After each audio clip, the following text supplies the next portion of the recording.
So here's a tutorial for how to solve trigonometric expressions from your homework from last class. So we're trying to simplify a trig expression by changing it all to sine and cosine. We'll take a look at part G, I, and J. So for part G, first thing we want to do is change anything that's not written in terms of sine and cos to sine and cosine. So cotangent will become cosine over sine. Tangent changes into sine over cosine. Cosecant is 1 over sine, and cotangent is cosine over sine. So now I can see on the denominator, I have a common denominator, and in the numerator, I'm just going to take this and expand it into the brackets. So sine is really like sine over 1. So I can multiply the tops together. Cosine times sine divided by sine is just cosine. The sines cancel off. And for the second term, I've got cosine sine over sine cosine. So it's like AB over BA, which is just 1. In the denominator, I can add my two numerators because I have a common denominator of sine.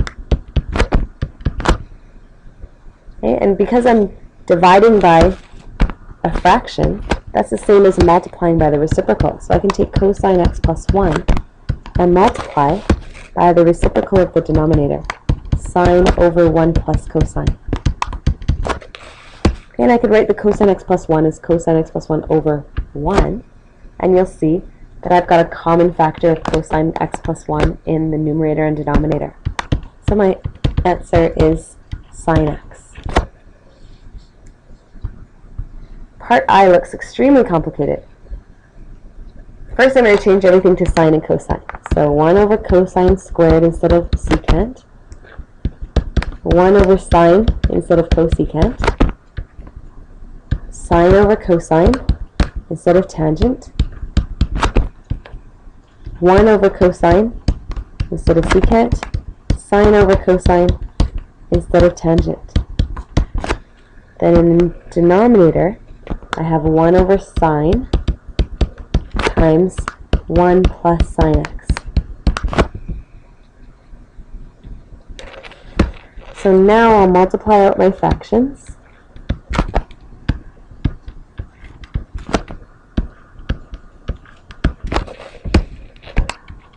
To give 1 over cosine squared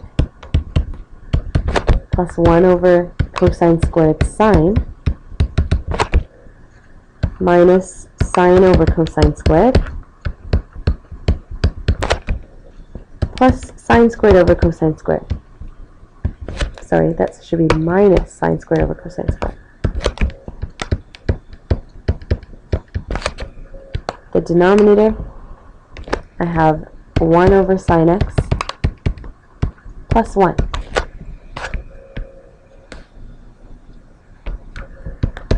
So now what I can do is multiply everything by the lowest common denominator. So I can take all these denominators and multiply by the lowest common one, which would be cosine squared sine.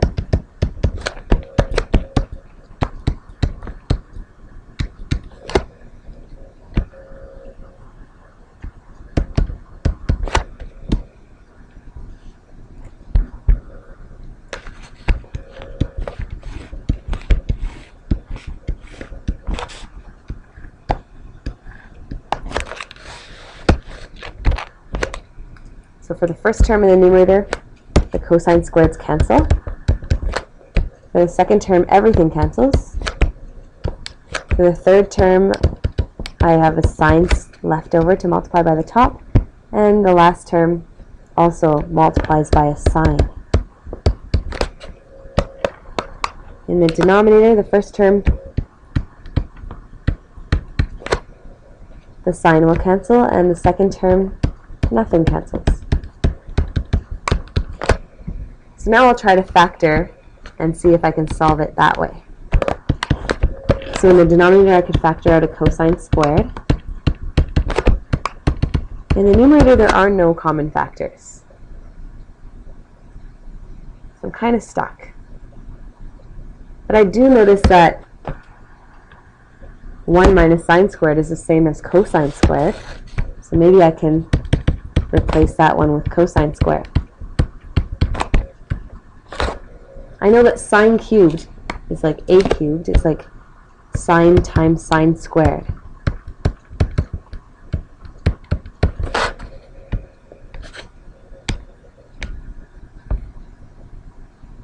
I still have no common factors, but maybe I can see that from these two terms I have a common factor of sine, which I could take out.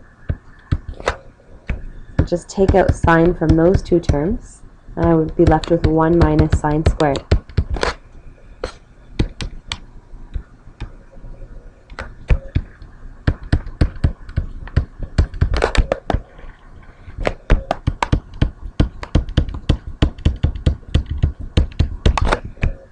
And 1 minus sine squared is the same as cosine squared.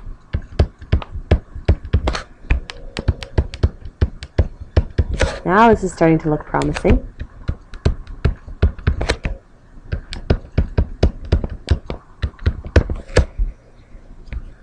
Okay, so now I can factor out cosine squared on the numerator. I'm left with sine x plus 1. And look at that, the numerator and the denominator are exactly the same. So this fraction is equal to 1, which we would have been able to see if we just graphed the first expression. There's probably a faster way to do that, and I think Michelson does it in a faster way in the back of your textbook. Here, this is just another method. And question J. I'll rewrite that at the bottom. I can do it here. Okay, again, this is a question where we need to change everything to sine and cosine. So instead of cosecant squared, we'll write 1 over sine squared. Instead of secant, we can write 1 over cosine squared. And then 1 over sine for secant, 1 over cosine for cosecant.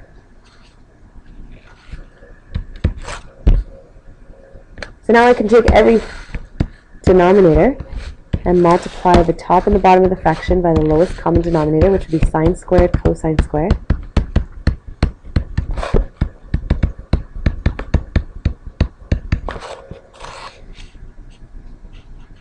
So in the denominator, I'll just be left with 1 factor of sine and 1 factor of cosine. And in the numerator, the first term, the sine squareds cancel, leaving cosine squared. And in the second term, the cosine squareds cancel, leaving just sine squared. Now cosine squared plus sine squared is 1. So